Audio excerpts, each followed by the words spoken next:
오늘 할 이야기는 윤석열의 탄핵 가능성에 관한 생각이다. 저는 개인적으로 높지 않다고 생각합니다. 여러 가지 이유가 있지만 결국 그것을 결정하는 것은 국회의원입니다.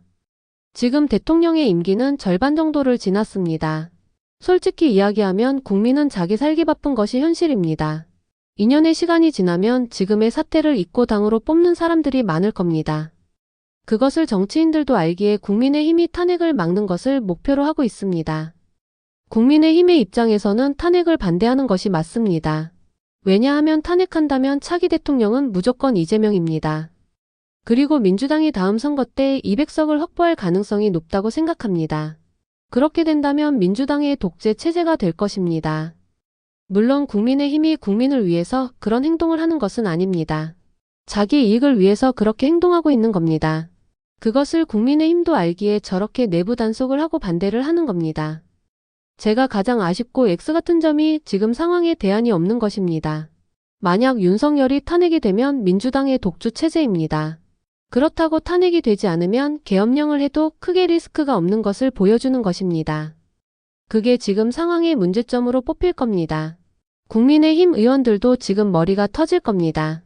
탄핵을 반대하자니 국민의 눈초리가 보입니다.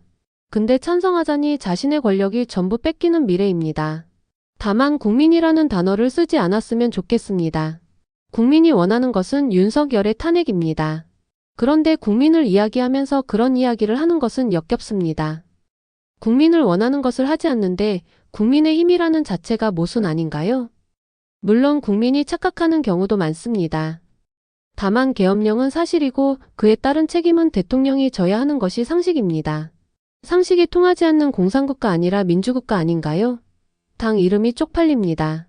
저는 민주당 국민의힘 다 싫어합니다. 다 X같이 느껴집니다. 그렇지만 이름값을 했으면 좋겠습니다.